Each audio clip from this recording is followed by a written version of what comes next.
मानती हूँ कि अगर किसी पद की जिम्मेदारी आपने ली है तो उसको पूरा निभाओ। अगर परिवार के लिए तो परिवार के निभाओ, अगर आप प्रोफेशनल लाइफ में हो तो उसको पूरा निभाओ, अगर आप पॉलिटिक्स में हो तो वहाँ भी निभाओ। वहाँ सामाजिक दायरे के बंधनों में बंधकर आप अपने आप को पीछे रख लेते हो, मीटिंग में चेयर पर जाके बैठ जाते हो, चुपचाप आधा घंटा पौन घंटा की मीटिंग कंप्लीट करके उठ के आ जाते हो। तो इस तरह से चयनित होकर मत जाओ। मैं ये कहना।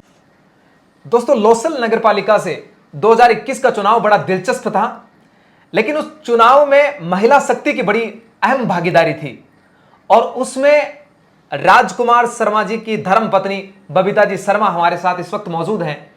वार्ड से पार्षद बने, लेकिन मैं ये चाह रहा हूं कि एक संदेश पूरी महिला शक्ति को इनकी तरफ से मिले। कभी मना नहीं किया घर वालों ने, राजकुमार जी ने, कि भाई क्या करना है बबीता, आपने तो घर पे रहना है, गृहिणी वाला काम करना है? इसमें सर ऐसे है कि जैसे विरोध करने वालों ने विरोध तो नहीं करा, हालांकि क्योंकि परिवार का सपोर्ट था, तो बाहर वाले विरोध तब करते हैं जब परिवार पक्ष में नहीं हो। बिल्कुल बिल्कुल। तो मुझे यहाँ से कभी ऐसा कोई ऑब्जेक्शन मिला नहीं। मैं जब आई थी तो मैंने केवल बेसिक ग्रेजुएशन करा था, पीटीटी का टेस्ट मेरा दिया हुआ था जी जी। और जब मैंने यहाँ आके अपनी एजुकेशन कंप्लीट करने की बात कही तो इस मामले में मैं सबसे ज़्यादा सपोर्टिव मम्मी को मानती हूँ जी। मम्मी का रहा पूरा मेरी समर्थन। सास को। हाँ, क्या बात है। ये मतलब ये अगर ऐसा समर्थन मिल जाए और ऐसा सपोर्ट अगर मिल जाए तो मैं समझता हूं कि हर घर परिवार में जितनी महिलाएं हैं वो अपने आप में, राजनीति नहीं सर, उन तमाम उच्च पदों तक पहुंचने में सफल रहेगी निश्चित तौर पर। तो जब मेरी गुड़िया हुई थी, मैं 5 महीने की प्रेग्नेंट थी और मेरे बीएड के टेस्ट चल रहे थे, फाइनल एग्जाम्स। मम्मी मेरे साथ जाते थे जी। 5 पेपर मम्मी जब तक मैंने दिए, 8 पेपर होते थे, 5 पेपर मैंने दिए तो मम्मी सेंटर से बाहर 3 घंटे बैठे रहते थे। ये चीज़ें मैंने न्यूज़पेपर्स में और किताबों में पढ़ी थी सिर्फ, बिल्कुल, लेकिन ये चीज़ मैंने पहली बार फेस करी थी, धरातल पर इम्प्लीमेंट होते देखा आपने। इम्प्लीमेंट होते देखा। उसका कारण ये था 2009 में जब मेरा फाइनल ईयर चल रहा था, 1 मार्च को मेरा पेपर था। एक दिन पहले मेरे दादाजी मेरे को पास बैठ के न्यूज़पेपर दिखा रहे थे। उन्होंने मुझे यही चीज़ें दिखाई कि इस लड़की की डिलीवरी हो रही है और ये पेपर देने गई है, डिलीवरी हॉल में उसने पेपर दिया है, ये लड़का दूल्हे की शेरवानी में पेपर देने गया है और बेटा तुझे पेपर देना है। और ये चीज़ मैंने वहाँ भी फेस करी। 1 मार्च को मेरे दादाजी की डेथ हो गई और 2 मार्च को मेरा फाइनल का पेपर था। फिर पारिवारिक माहौल ऐसा बन गया कि मेरी शादी कर दी गई। मुझे लगा कि अब मैं नहीं करूँगी, शायद बाबूजी की बातें वहीं रह गई, वो वहीं छूट जाएगी, लेकिन मेरे दादाजी की बातों को मेरी सास ने कंप्लीट करा। बिल्कुल, क्या बात है। ये तो एक बहुत बड़ा एग्जाम्पल है। थोड़ा सा हम ये जरूर जानना चाहेंगे कि राजनीति में किस तरह से आना हुआ। फिर इन्होंने इलेक्शन लड़े, उसके बाद 2010 से लेके 2018 तक मैं एज ए कंप्लीट हाउसवाइफ रही हूँ। जी।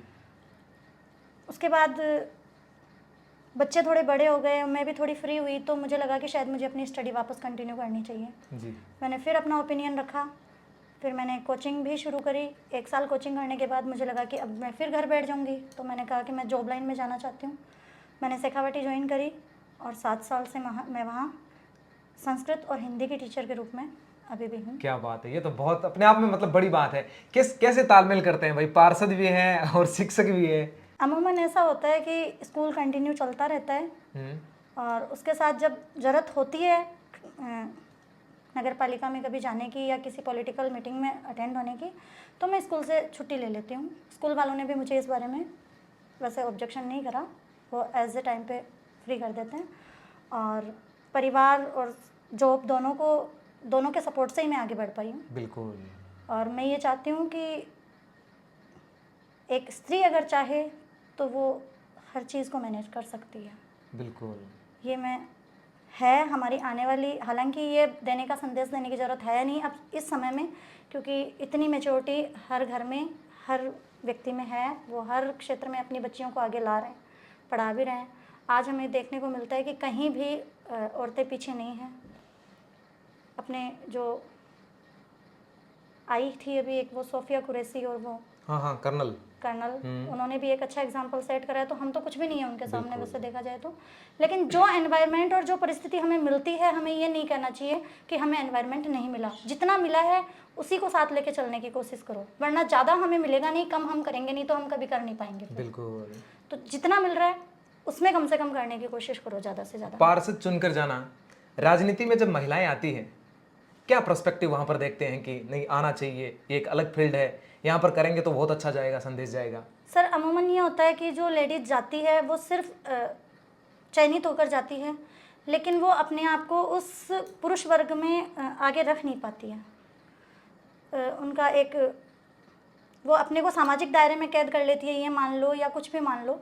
लेकिन मैं ये मानती हूँ कि अगर किसी पद की जिम्मेदारी आपने ली है तो उसको पूरा निभाओ। अगर परिवार के लिए तो परिवार के निभाओ, अगर आप प्रोफेशनल लाइफ में हो तो उसको पूरा निभाओ, अगर आप पॉलिटिक्स में हो तो वहाँ भी निभाओ। वहाँ सामाजिक दायरे के बंधनों में बंधकर आप अपने आप को पीछे रख लेते हो, मीटिंग में चेयर पे जाके बैठ जाते हो, चुपचाप आधा घंटा पौन घंटा की मीटिंग कंप्लीट करके उठ के आ जाते हो।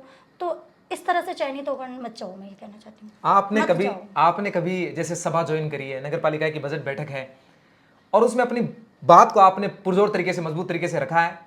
जी बिल्कुल रखा है। उसमें कहीं सॉफ्ट कॉर्नर आपको नजर आया कि हाँ, इस बात को मैंने रखा और यहाँ पर लोगों ने इस पर पूरा ध्यान दिया है? हाँ बिल्कुल, बहुत बार दिया। ऐसा हुआ है? हाँ जी हुआ है। तो मैं सीधा संदेश थोड़ा सा आपको जाते जाते लेना चाहूंगा। और भी बहुत सी महिलाएं, नगर पालिका के वापस इलेक्शन आने वाले हैं। हाँ जी। और उसमें अगर नारी शक्ति बड़ी तादाद में अगर आना चाहें, क्योंकि आपने ये 5 साल का अनुभव इसको नजदीक से महसूस किया है, तो उनके लिए कोई संदेश आपका? इसमें यह है सर कि जब देश के अंदर महिलाएं फाइटर जेट उड़ा सकती है और राजनीति के सर्वोच्च पद पर वो स्थापित है, तो मैं ये मानती हूँ कि महिलाओं के लिए कोई भी क्षेत्र अछूता नहीं है। वो राजनीति में आगे आ सकती है, उन्हें आना चाहिए और उन्हें अपने कर्तव्य को पूरी कर्तव्य निष्ठा के साथ 100% पूरा करने का प्रयास करना चाहिए।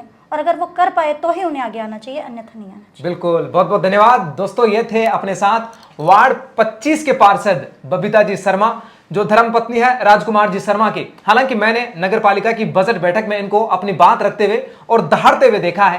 हालांकि इनका कहना भी सही है कि अगर कोई महिला ऐसी जो सामाजिक परंपराओं को लेकर अगर वहीं पर सिमट जाए तो उनको राजनीति में नहीं आना चाहिए। राजनीति में वो महिलाएं आए जो टेबल को खटखटा सके, उसको थपथपा सके कि अपनी आवाज है, उस आवाज को बुलंद कर सके। हमारा मकसद भी यही है कि नारी शक्ति जितनी तादाद में अपनी बात को रख सकती है, अपनी पद और पदवी को ले सकती है, शायद मुझे लगता है उससे परे कोई नहीं हो सकता। इसीलिए मैं अक्सर गुनगुनाता हूं, नारी तू सच्ची सरदा है, विश्वास जगत नग पगतल में, पीयूष स्रोत सी बहा करो जीवन के सुंदर समतल में।